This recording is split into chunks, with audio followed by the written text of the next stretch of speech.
신윤의 뉴스 정면 승부 2부 시작합니다. 제가 제일 좋아하는 시그널이 바로 이겁니다. 이 쌈바 리듬으로 이제 시작되는 이 코너가 제일 좋은데, 자, 오늘 여성 파이터들의 정면 승부라고 하는 정면 우먼 파이터 정은파로 시작을 하겠습니다. 자, 오늘 출연해주신 두 분 소개해드리겠습니다. 국민의힘 김행전 비대위원이십니다. 어서 오십시오. 안녕하세요. 예, 그리고 더불어민주당 이경 상근 부대변인이십니다. 안녕하십니까? 네, 안녕하세요. 이경입니다. 예, 자, 방금 아마 우리가 얘기하는 사이에 간호법 문제가 나오긴 나올 거예요. 근데 일단은 지금 처리가 된 게 양곡법이거든요. 근데 양곡법은 결국은 부결이 된 거죠. 이제 재의결을 붙여가지고 3분의 2의 찬성을 못 받아가지고 177표의 찬성표가 나왔거든요. 어떻게 평가하십니까, 이기영 부대변인? 우선 180표를 받아야 되는데 177표를 받았기 때문에 상황은 그런데요.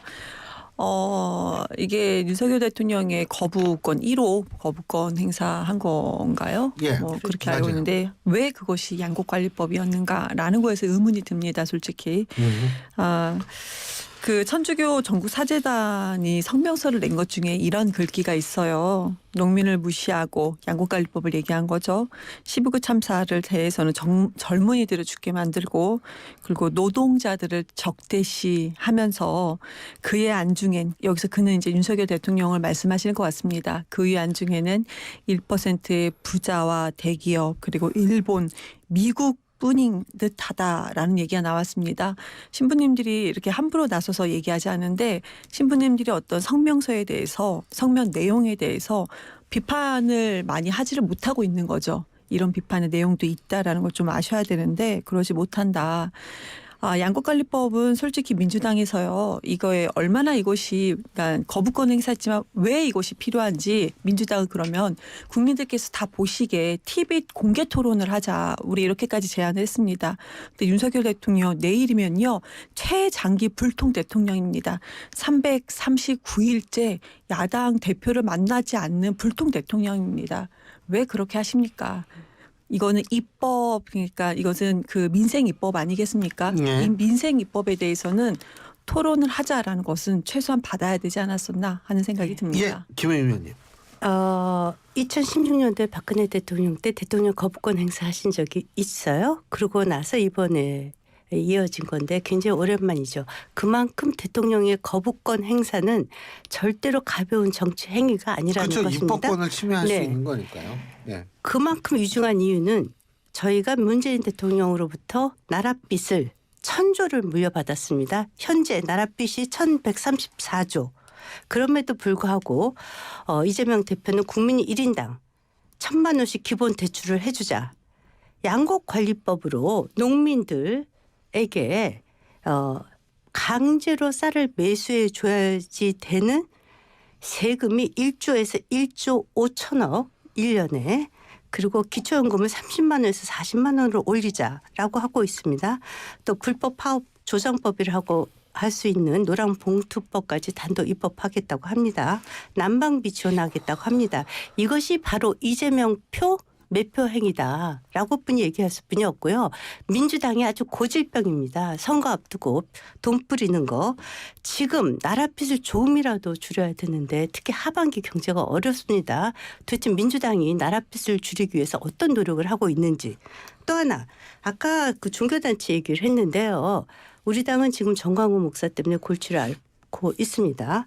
민주당은 성공회와 정의교현 사재단의 신부들의 말을 필요할 때만 인용을 하는데, 뭐 잘 아시다시피 성공회의 한 신부님은 윤석열 대통령이 탄 전용기 추락해라라는 말도 하고, 정의사제 구현단은 민주당과 함께 광화문에서 윤석열 탄핵 집회 시위까지 동참하기도 하고, 또 이재명 대표 를 지지하기도 하고 뭐 등등 여러 가지가 있는데, 일부 신부님들이 일부, 그러니까 그렇죠. 예. 제 말씀이 그겁니다. 일부 신부가 한 말씀, 즉 농부를 무시했다, 이런 말씀을 갖고 전체 신부님의 말씀인 것처럼 오도하는 발언은 굉장히 위험하다, 이 말씀을 드립니다. 일부 신부의 말씀을 어떻게 전체 사제를 모욕하는 그런 말씀을 하실 수 있는지. 자, 그리고 예. 또 하나 정말 말씀드리고 싶은 것은요. 윤 대통령이 339일째 이재명 대표를 만나지 않고 있습니다. 이재명 대표는 범죄 의혹자이자 피의자 신분입니다. 그리고 기소가 되어 있는 상태입니다. 야당 대표도 야당 대표다와야 만나는 것입니다. 기소되어 있는 사람을 대통령께서 뭐하러 만납니까? 그러니까 의장님도 국회의장 김주표 의장 만났죠. 원내대표단 만나겠다고 얘기하셨습니다. 전 당대표 같은 당대표를 놓고 만나달라. 이렇게 얘기해 주셨으면 좋겠고 그 전에 스스로 좀 그 본인의 사법 리스크를 정정당당하게 좀 이제는 예. 풀었으면 좋겠습니다. 제가 네. 간단하게 예, 간단하게. 우선은 천조나랏빛이라고 했는데 근거 명확하지 않고요. 우리나라 명확합니다. 명확하지 않고요. 지금 현재 1134조고요. 천조 명확하지 그거는 않고요. 정확합니다. 다시 제발 말씀드릴게요. 가짜뉴스 민주당이요. 가짜뉴스 좀 조장당이 된 거는 말씀 하루 한번 이틀당은 들어보세요. 아닌데 예. 이미 천조를 예. 받았다는 건 이경재 너무 의원님, 언론에서 많이 나왔으니까 이경재 정확한 의원님 내용입니다. 말씀하세요. 네. 우리가 코로나를 겪었다는 아니, 거, 정확한 내용이에요. 코로나를 겪었다는 거 좀 네. 기억 잊지 코로나 말아주시고요. 겪었어도 정확한 내용입니다. 그리고 지금 가짜 뉴스는 아까 좀 그만했으면 야, 예, 좋겠어요. 잠깐만요. 예. 아까 조금 전에 난방비 얘기하면서 1조 그리고 양국관리법 얘기하면서 1조 말씀 주셨는데 그것도 1조 양국관리법 1조는 명확하지 않습니다. 명확합니다. 자, 쌀 그런데 매수에 드는 말씀드릴게요. 비용입니다. 그럼 제가 말씀 좀 네, 드릴게요. 네. 제가 명확합니다. 이 금액을 왜 제가 말씀드렸냐? 이 얘기를 왜 자꾸 드리냐면 아니 잠깐만 일단은 아니 말씀을 제가 자꾸 왜 얘기를 드리냐면요. 최민희 전 저- 의원께서도 계속 가짜 뉴스를 아니요. 그러니까 생각하시는데. 일단은 네. 말씀을 듣고 이제 제가 이 말씀하세요. 금액을 예. 그러니까 1조가 아니지만 1조라는 것을 믿고 제가 이 금액을 왜 말씀드렸냐. 1조 엄청나게 대단한 것처럼 말씀을 하십니다. 초부자 감세, 부자 감세, 법인세 지금 감세. 현재는 자, 1조가 보세요. 아닐 거요? 아니 1조가 2030년 아니죠. 네, 그러면 아니에요. 1조가 그러니까요. 넘죠. 예. 그것을 전부 다 한다 하더라도 그런데 그거 초부자 감세 임기 내 60조입니다. 그래서 제가 지난주에도 말씀드렸는데 미분양 아파트 이거 산다고 했잖아요. 대통령 입으로 얘기했습니다. 이거 임기 내 하려고 하면은요 20조가 넘어요. 이렇게 60조, 20조 단위는 이건 포퓰리즘 아닙니까? 그러니까 문제 대기업을 해결인데요. 향해서는 이렇게 하면서 이게 그 국민들 전체 국민들 난방비에서 1조 얘기한다는 거는 전 1조가 정확한지는 저는 확인을 해봐야 되겠지만 해주세요. 1조라고 전제하에 왜 국민들을 위한 난방비는 이걸 포퓰리즘이라고 자, 하느냐. 보세요. 이거는 그래서 솔직히 얘기를 길어지시면 그래서 길어질수록 난방비에 국민의 대해서 힘이 불리한 겁니다. 그렇게 하시면 안 네. 돼요. 정부 자. 여당에서 왜 그렇게 합니까? 60조, 20조는 뭐예요? 민주당은 지금 국가 부채를 한 번이라도 진지하게 생각해 본 적이 있는 정당입니까? 국가 부채 얘기하는 네. 지금 정부 그래서 그렇게 집권 선거 때마다 여당이 돈 뿌렸습니까? 60조, 20조 지난 문재인 얘기합니까? 대통령 아니 총선 그러니까요. 직전에 돈 그거는 뿌렸습니다. 이미 지나간 거니까 이미 지나간 일 아니죠. 대통령이 대신지 민주당의 고질병이에요. 돈 뿌리는 거. 자, 위원님. 초보자 감세 얘기하시는데요. 그것은 법인세 감면입니다. 정확히 말씀드리면 그 법인세 감면의 혜택은 재벌 또 대기업 해당 기업에 해당되는 근로자 그리고 소액 주주들이 다 혜택을 보는 것이지 그걸 자, 초보자 감세로 몰아붙이지 일단은요. 마시고 자 지난 30년간 쌀 수요가 절반 고가 이하로 비었다면서요. 줄었습니다. 양곡법은 그러면 이미 끝난 얘기예요. 아니 고가 예, 됐으니까 비었다면서요. 이제 그 얘기는 제가 아까 통과를 해가지고 먼저 잠깐 네. 꺼낸 거고 자 이제부터 좀 또 다른 중요한 얘기가 하나 남아서 여쭤볼게요.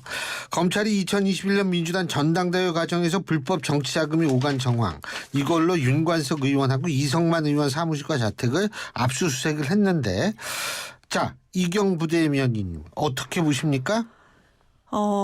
문제가 있다면은 정확히 수사를 정확히 해야 된다고 생각을 합니다. 이 사실관계에 대해서는 저는 뭐 아는 바가 없기 때문에 저뿐만 아니고 수사 당국만 아는 거지 누가 알겠습니까?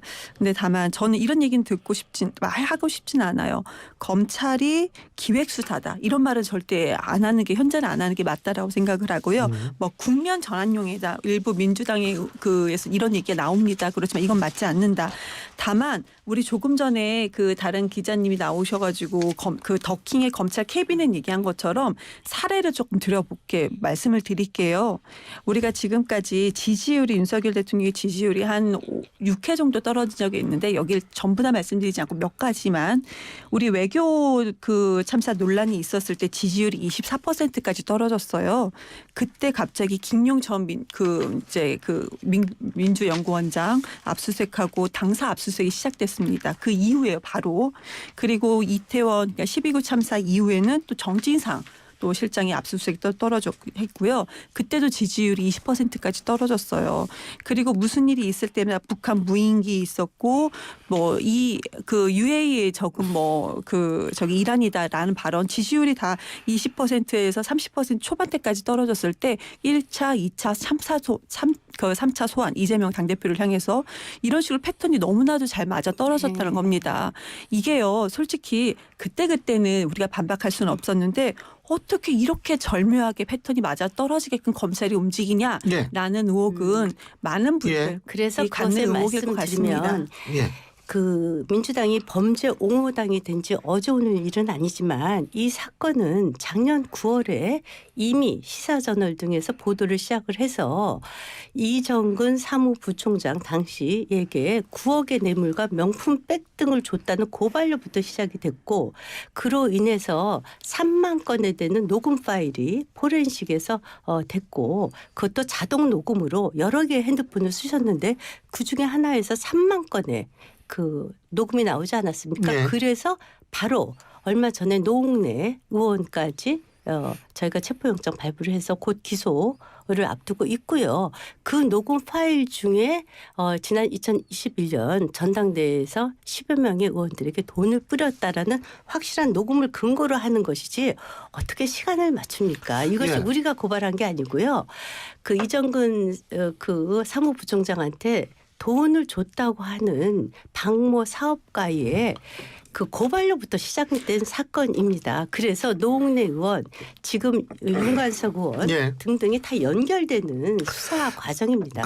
근데 제가 궁금한 게 하나 있는데 이게 이제 또 다른 사법 리스크로 전개가 될 거라고 보십니까? 아까 이재명 대표 이 윤석열 대통령 불통이라고 말씀하시면서 근데 이제 사법 리스크 피의자다 그래서 안 만난다라고 김영희 의원이 말씀을 하셨는데 왜 안 만난다고 보세요? 저희가 수도 없이 얘기했어요. 피의자를 왜 잠깐만요. 만나냐고. 지금 제가 이경 대변인 국민의힘 쪽에서 계속 얘기하는 거 대통령 포함해서 사법 리스크 그러니까 피해자다 계속 사법 리스크를 가지고 있다라고 얘기를 하는데요. 주장이죠. 대통령이 윤석열 대통령의 지지율이 왜 이렇게 떨어집니까? 주장 아닙니다. 피의자로 적시되어 있고 지금 피의자 신분입니다. 잠깐만요. 이경 대변인 피의자 신분이에요. 대통령이요. 정말로 철학을 가지고 국정 운영할 생각이 있으면 야당 대표를 어떻게든 만나겠죠.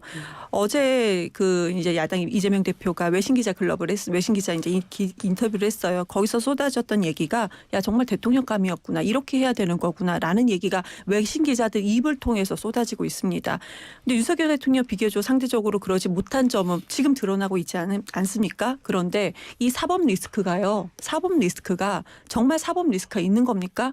어떤 사법 리스크가 이렇게 2년 동안 2년 가까이 수사해도 아무것도 나와 있지 않느냐라는 생각을 말씀을 드리는 거고요. 이번 건은 사법 리스크 아닌가요? 어떤 것이요? 이번에 이정근 전당대회에서 이게 왜 이재명 당대표와 상관이 있죠? 이재명 당대표 상관이 없고 민주당에 관한 사법 리스크는 그러니까요. 민주당을 얘기하세요. 민주당과 이정근 전 사무부총장은 별도로 얘기를 해야 된다고 저는 생각을 합니다. 사무부총장이 왜 별도예요? 당의 고위당직인데. 그런데 왜 이재명 대표하고 상관이 있죠? 저는 이재명 대표와 상관이 있지 않다라고 생각을 하고요. 근데 아까 범죄 무슨 혐의라고 말씀 주셨는데요. 제가 말씀드릴게요. 지금 검찰이 일부 검찰 전체 검찰 아니고 정말 제대로 그냥 윤석열 라인의 검찰들이 제대로 움직이는 것인가. 그러면 공판장에서 김건희 여사에 대해서 공판 검사가 다 얘기를 했습니다. 증거가 너무나도 명확합니다. 그런데 서면 조사 2차례만 하고 지금 무혐의를 나왔다고 합니다. 많은 전문가들이 이런 일은 있을 수가 없다. 이례적이다라고 얘기를 합니다. 법 앞에요. 모든 국민은 평등합니다. 우리 헌법에 나와 있어요. 근데 김건희 여사를 향해서만 마치 치외법권 범주 안에 혼자 있는 것처럼 이런 상황이 있습니다. 그러니까 국민들이 봤을 때 만약에 진짜로 민주당이 정말 사법 리스크고 이재명이 진짜 사법 리스크라고 했을 때는 그러면 지지율이 이렇게까지 민주당이 나옵니까? 국민들이 처음에는 지지율이 흔들렸다가 자 특히 예. 이제 중도층만 봤을 때 왜 민주당을 지지하는지 그거를 누가 집권 민주당을 여당을 지지해요? 보셔야 될 거라고 생각합니다. 제가 예. 잠깐 자, 말씀드릴게요. 말씀하세요. 자, 이건 말씀 안 드릴 수가 없는데요. 그 이경 상근 부대변인께서 듣고 싶은 것만 듣고 싶으신 것 같은데 어저께 외신 기자들이 그렇게 얘기했죠.